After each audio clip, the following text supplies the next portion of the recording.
নজর রাখুন আপনার পাশের আন্দোলনে, নজর রাখুন আপনার পাশের বন্ধু সেজে কোন মানুষটি আপনার কাছে এসে দেশ ধ্বংসে নেমে পড়েছে তার দিকে নজর রাখুন।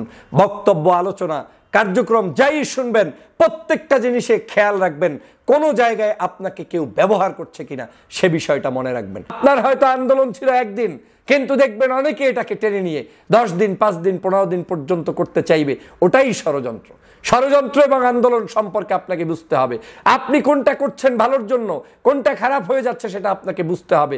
আপনার এই বাংলাদেশের শেখ হাসিনার বিরুদ্ধে আমরা যে ঐক্যবদ্ধ আছি সেটা 5ই আগস্টও প্রমাণ হয়েছে, 5ই ফেব্রুয়ারিও প্রমাণ হয়েছে। অতএব আমাদেরকে এখন আর নতুন করে প্রমাণ করার কিছু নেই।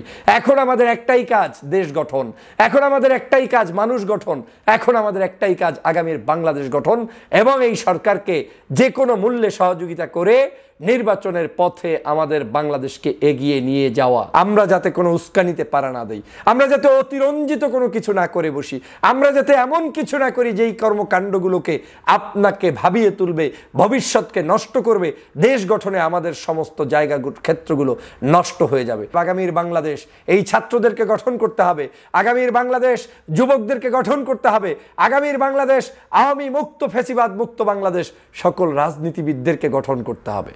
শেখ হাসিনার ঔদ্ধত্যপূর্ণ আচরণের শাস্তি শেখ হাসিনা পেয়ে গিয়েছেন। একটা পেয়েছেন 5ই আগস্ট আর একটা পেয়েছেন 5ই ফেব্রুয়ারি। বাংলাদেশকে এখন আমাদের গঠন করতে হবে, বাংলাদেশকে এগিয়ে নিয়ে যেতে হবে, বাংলাদেশের সাধারণ মানুষের শান্তি নিশ্চিত করতে হবে, বাংলাদেশের প্রত্যেকটি জনপদের নিরাপত্তার বিধান আমাদেরকে, আপনাদেরকে, আমাদের সকলকে মিলে ঐক্যবদ্ধভাবে এগিয়ে নিয়ে যেতে হবে। ফ্যাসিবাদী শেখ হাসিনা বিভিন্নভাবে উচকে দিয়ে বাংলাদেশে একটি সংঘাত ছড়িয়ে দিয়ে বাংলাদেশের রাজনীতিকে কলুষিত করতে চায়, গণতন্ত্রকে নস্যাৎ করতে চায়, আগামীর নির্বাচন পদ্ধতিতে যাতে দেশ প্রবেশ করতে না পারে সেদিকে বিভিন্নভাবে প্রভাবিত করতে চায়। প্রিয় দেশবাসী, প্রিয় সহযোদ্ধা ভাইয়েরা, আপনারা নিশ্চয়ই জানেন যে আওয়ামী লীগের শেখ হাসিনার সকল জুলুম, অত্যাচার, নির্যাতনের কারণে এদেশের কোনো মানুষকেই আর কোনো অবস্থায় আওয়ামী লীগের পক্ষে একটা শব্দ কিংবা বক্তব্য দেয়া কারো পক্ষে সম্ভব নয়। আওয়ামী লীগকে বাঁচানোর দায়িত্ব এখন আর এই দেশের কোনো মানুষ নিতে পারছে না, নেওয়ার কোনো উপায় নেই। কারণ এমন জুলুম করেছে, এমন অত্যাচার করেছে, এমন নিপীড়ন করেছে, এমন অবৈধ শাসন করেছে যে তাদের পক্ষে যারাই থাকবে তারাই বরঞ্চ আরও বাংলাদেশে আওয়ামী লীগের দোসর হিসাবে আখ্যায়িত হবে। অতএব সেই আওয়ামী লীগ যখনই মানুষকে উস্কানি দেয়, যখনই বাংলাদেশের ছাত্র জনতাকে কষ্ট দেয়, যখনই 24-এর গণ অভ্যুত্থানকে সন্ত্রাসী কর্মকাণ্ড হিসেবে আখ্যায়িত করে, স্বভাবতই শেখ হাসিনার বক্তব্যের কারণেই শেখ হাসিনার প্রতি জবাব দেওয়ার জন্য মানুষ তৈরি হয়ে যায়। বাংলাদেশে কোনো মানুষকে বলতে হয় না যে আপনি শেখ হাসিনার বিরুদ্ধে কি বলবেন, কি করবেন, কি করবেন না। জনগণ অটোমেটিক শেখ হাসিনা ইস্যুতে ঐক্যবদ্ধ হয়ে যায়। আমরা দেখেছি 5ই আগস্ট তার বহিঃপ্রকাশ ঘটেছে বাংলাদেশের ইতিহাসে, 53 বছরের ইতিহাসে এই প্রথম কোনো একজন শাসকের বাসভবনের উপরে, সেই গণভবনে মানুষ আর মানুষ, সেখানের ভিতরে বাহিরে মানুষের উল্লাস আর উল্লাস, আনন্দ আর আনন্দ, সুইমিং পুলে গোসল আর ভিতরের বাথটপে গোসল কিংবা শেখ হাসিনার বেডরুমে ঢুকে তারা আরাম আয়েশে ঘুমিয়েছেন। এর কারণটা কি? কারণ হচ্ছে ফ্যাসিবাদী শেখ হাসিনার সকল জুলুম থেকে মানুষ মুক্তি পাওয়ার পরে যে আনন্দ, সেই আনন্দ। গত 2 দিন আগে যখন শেখ হাসিনা বলেছে যে তিনি বক্তব্য রাখবেন, এবং বক্তব্য রাখবেন মানে কি, বক্তব্য রাখছেন ছাত্র জনতার উদ্দেশ্যে, স্বভাবতই ছাত্র জনতাকে খুন করে আবার ছাত্র জনতার উপরে বক্তব্য রাখা এটা দ্বিচরিত্র এবং খুনি হাসিনার কাছ থেকে জনগণ এবং ছাত্র জনতা এটা প্রত্যাশা করে না। সে কারণে জনগণ ক্ষিপ্ত হয়ে শেখ হাসিনার উপরে ক্ষিপ্ত হয়ে ধানমন্ডি 32-এ গিয়েছে এবং যা ঘটার সেটা আপনারা ইতিমধ্যেই সমস্ত জায়গায় দেখেছেন। আজ বাংলাদেশে আওয়ামী লীগের প্রত্যেকটি বক্তব্য এবং আলোচনা এদেশের জনগণকে ব্যথিত করে, কষ্ট দেয়। কিন্তু তারপরেও আমার এই বাংলাদেশ, আপনার বাংলাদেশ, এই সোনার বাংলাদেশকে আমাদেরকে কারো কোনো কুচক্রীদের ষড়যন্ত্রে নস্যাৎ হতে দেয়া যাবে না, যাবে না, যাবে না। এই দেশকে নিয়ে বহুত ষড়যন্ত্র চলছে, দেশে বিদেশে বিভিন্ন কায়দায় ষড়যন্ত্র চলছে। যেমন আপনাদেরকে কয়েকদিন আগে উদাহরণ দিয়ে বলেছিলাম যে তাবলিগ জামাতের মধ্যেও মানুষ খুন হচ্ছে, খুঁজে দেখবেন ওখানে পার্শ্ববর্তী দেশের কোনো ইন্ধন কিংবা এই দেশের মধ্যে আওয়ামী লীগের কোনো লোকেরা সেখানে ঢুকে সংঘাত তৈরি করে একটি কেওয়াজ তৈরি করতে চায়। ওদের মূল উদ্দেশ্য হচ্ছে যে কোনো নামে হোক, যে কোনো গানে হোক, যে কোনো উপায়ে হোক সংঘাত সংঘাত সংঘাত। বিশৃঙ্খলা এবং সংঘাতের পরিধি যখন বৃদ্ধি পাবে তখন তারা শান্তি পায়, কারণ ওরা তো এই দেশে নেই, ওরা তো দেশ থেকে পালিয়ে গিয়েছে। ওদের এখন একটাই স্বপ্ন, দেশের মানুষকে শান্তিতে থাকতে দেয়া যাবে না। আমি আপনাদেরকে সত্য বললাম না মিথ্যা বললাম? প্রমাণস্বরূপ আপনারা গাজীপুর সিটি কর্পোরেশনের মেয়রের বক্তব্য শুনে আসুন। অনলাইনে বক্তব্য দিয়ে বলে দিচ্ছে, ঢাকাবাসীকে থ্রেট দিচ্ছে যে আজ যদি আমরা আমাদের মুভমেন্ট ঠিক মতো করতে না পারি তাহলে ঢাকাবাসী কেউ ঘুমাতে পারবে না, ঢাকায় নাকি কাউকে আরামে থাকতে দেওয়া হবে না। তার মানে প্রমাণ হচ্ছে ওরা এখন সন্ত্রাসী কর্মকাণ্ড করবে, ওরা এখন লেবাস চরিত্র পরিবর্তন করে ছাত্র জনতার ভিতরে নাম ঢুকানোর চেষ্টা করবে, বিভিন্ন দলের ভিতরে নাম ঢুকানোর চেষ্টা করবে, বিভিন্ন স্বার্থবাদীতা উদ্ধারের জন্য তারা বিভিন্ন জায়গায় ষড়যন্ত্রে লিপ্ত হবে, সন্ত্রাসী কর্মকাণ্ডে লিপ্ত হবে। রাতের বেলা গাড়িতে হামলা করবে, বাড়িতে হামলা করবে, বিভিন্ন জায়গায় মসজিদ, মন্দির, আপনার কি বলে প্যাগোডা কিংবা আপনার মাজার, এই জায়গাগুলোতে তাদের পরিকল্পিত আক্রমণ হতে পারে। সে কারণে বলছি, আওয়ামী লীগের এই সকল আক্রমণকে প্রতিহত করতে হলে সবার আগে আমাদের এই বাংলাদেশের সকল মানুষকে অধিকার রক্ষার জন্য, দেশবাসীকে শান্ত রাখার জন্য আপনাদেরকে এখন পোলাইট হতে হবে, নরম হতে হবে, ভদ্রভাবে আমাদের শান্তিপূর্ণ উপায়ে কর্মসূচি অব্যাহত রাখতে হবে।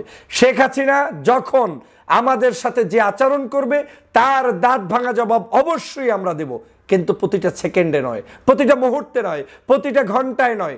আমরা যখন প্রয়োজন তখন দিব, যখন প্রয়োজন নাই তখন আমরা আবার হাত গুটিয়ে সুন্দর করে বসে থাকতে যে পারি তার একটি উজ্জ্বল দৃষ্টান্ত আমরা দেখাবো। প্রিয় সহযোদ্ধা ভাইরা, প্রিয় যুবক তরুণ ভাইরা, আমরা বিজয় পেয়েছি, এই বিজয়কে রক্ষা করা হচ্ছে সবচেয়ে বড় দায়িত্ব। বিজয় যদি হাত থেকে ছুটে যায় আপনিও কাঁদবেন, বাংলার মানুষও কাঁদবে, এদেশের জনগণও কাঁদবে, এদেশের মানুষের কোনো কল্যাণ হবে না। বিজয় যদি রক্ষা করা যায় আপনার আমার ক্ষুদ্র স্বার্থ ব্যাহতও হতে পারে, তাতে কোনো ক্ষতি নেই, কিন্তু সমগ্র জাতি, সমগ্র দেশ পাবে একটি আলোর দিশা। অতএব আগামীর বাংলাদেশ এই ছাত্রদেরকে গঠন করতে হবে, আগামীর বাংলাদেশ যুবকদেরকে গঠন করতে হবে, আগামীর বাংলাদেশ আওয়ামী মুক্ত, ফ্যাসিবাদ মুক্ত বাংলাদেশ সকল রাজনীতিবিদদেরকে গঠন করতে হবে। আমরা যাতে কোনো উস্কানিতে পারা না দেই, আমরা যাতে অতিরঞ্জিত কোনো কিছু না করে বসি, আমরা যাতে এমন কিছু না করি যেই কর্মকাণ্ডগুলোকে আপনাকে ভাবিয়ে তুলবে, ভবিষ্যৎকে নষ্ট করবে, দেশ গঠনে আমাদের সমস্ত জায়গা ক্ষেত্রগুলো নষ্ট হয়ে যাবে। আমাদের এখন ফোকাস দিতে হবে দেশ গঠন কেমনে হবে, সরকারকে পরিকল্পনা দিতে হবে। সরকারকে বারবার বলছি যে আপনাদের প্রশাসন, পুলিশ, বিভিন্ন জায়গায় এম্বাসি সহ সমগ্র জায়গায় দেশপ্রেমিক মানুষদেরকে নিয়োগ দান করতে হবে এবং দেশপ্রেমিকদেরকে নিয়েই রাষ্ট্র গঠন করতে হবে। তাহলেই হবে আমাদের মূল বিজয়।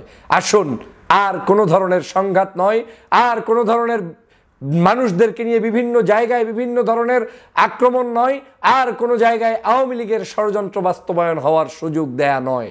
মনে রাখবেন, আপনি হয়তো প্রথম দিন একদিন 32-এ এসেছেন, কিন্তু দ্বিতীয় দিনের 32 নাম্বার, তৃতীয় দিনের 32 নাম্বারের চেহারা কিন্তু পরিবর্তন হওয়া শুরু হয়ে গিয়েছে। কারণটা কি? কারণ হচ্ছে ওদের স্বার্থবাদী মানুষগুলোকে ওরা হয়তো পাঠাবে, ওরা হয়তো এখানে ষড়যন্ত্র করবে, ওরা হয়তো বিভিন্ন মানুষদেরকে এজেন্ট হিসেবে ঢুকিয়ে ভিন্নভাবে ছবি তুলে প্রকাশ করার চেষ্টা করবে। সে কারণে সতর্ক হতে হবে। আপনার হয়তো আন্দোলন ছিল একদিন, কিন্তু দেখবেন অনেকে এটাকে টেনে নিয়ে 10 দিন, 5 দিন, 15 দিন পর্যন্ত করতে চাইবে। ওটাই ষড়যন্ত্র।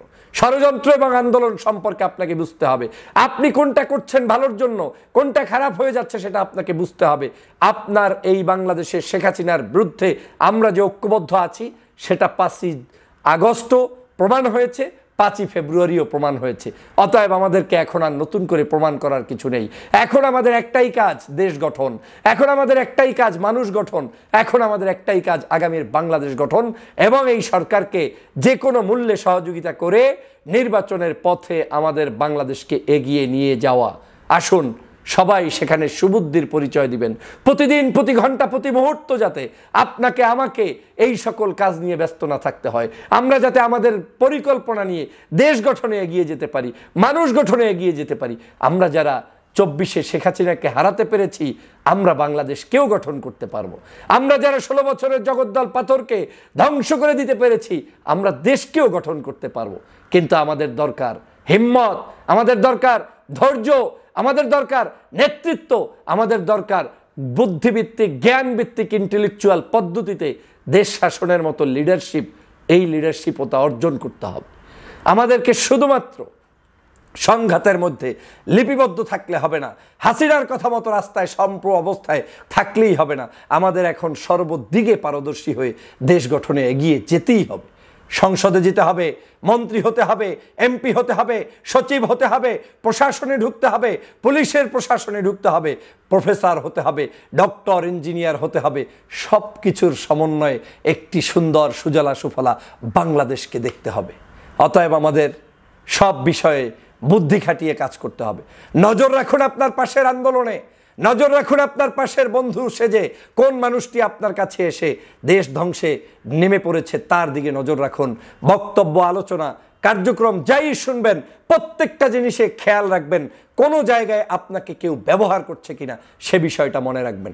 আমি স্পষ্ট করে বলছি, বাংলাদেশের সংবাদ মাধ্যম, বাংলাদেশের মিডিয়া, বাংলাদেশের আপনার কি বলে যারা অনলাইন অ্যাক্টিভিস্ট, বাংলাদেশের ইউটিউবার, বাংলাদেশের শিক্ষক, সুদী, ছাত্র, ইমাম, কারি, মুয়াজ্জিন, আপনার নায়ক, নায়িকা, গায়ক, গায়িকা, শিল্পী, সাহিত্যিক, সমগ্র মানুষের নিরাপত্তা নিশ্চিত করার দায়িত্ব আমাদের, আপনাদের সকলের। আপনি যোগ্য হয়ে সুপ্রতিষ্ঠিত হন, আপনি যোগ্য হয়ে দেশের নেতৃত্ব দিন, আপনি যোগ্য হয়ে ভালো মানুষগুলোকে প্রতিষ্ঠিত করুন। সেটাই হবে আমাদের প্রথম প্রতিবাদ। কিন্তু আমরা সেটা না করে সংঘাতের দিকে যদি শুধুমাত্র লেগে থাকি তাহলে কিন্তু আমাদের সেই বিজয় বন্ধ হয়ে যাবে। আসুন স্বপ্ন দেখি সোনার বাংলাদেশ গড়ার, আসুন স্বপ্ন দেখি আওয়ামী লীগ মুক্ত, ফেসিবাদ মুক্ত, শেখ হাসিনার দালাল মুক্ত একটি সুন্দর বাংলাদেশ দেখার। সেজন্য সবার আগে কাজ দেশ গঠনে এগিয়ে আসো। আমরা আওয়ামী লীগের মতো লগি বৈঠা চাই না, আমরা আওয়ামী লীগের মতো পাঁচিমের শাপলা চত্বর চাই না, আমরা আওয়ামী লীগের মতো 28 অক্টোবর চাই না, আমরা আওয়ামী লীগের মতো সেই 10ই ডিসেম্বর চাই না। আমরা চাই বাংলাদেশকে সকল মতের পেশার মানুষদেরকে নিয়ে দেশ গঠনে এগিয়ে যাওয়ার। আসুন আমরা আমার দেশের সেনাবাহিনী, আমার দেশের পুলিশ বাহিনী সহ বিভিন্ন বাহিনী যারা এখন পর্যন্ত দেশপ্রেমিকের পরিচয় দিচ্ছে তাদের পাশে আমরা থাকব।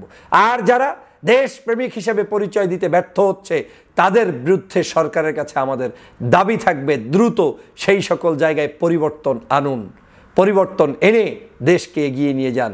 দেশপ্রেমিক সেনাবাহিনীর সাথে আমরা যাতে কোনো সংঘাতে না দাঁড়াই, দেশের প্রশাসন সহ সমগ্র জায়গায় আমাদেরকে একটু ভারসাম্য নীতি অবলম্বন করে পথ চলতে হবে, সেই প্রত্যাশা ব্যক্ত করছি। আল্লাহ হাফেজ। আসসালামু আলাইকুম ওয়া রাহমাতুল্লাহি ওয়া বারাকাতুহু।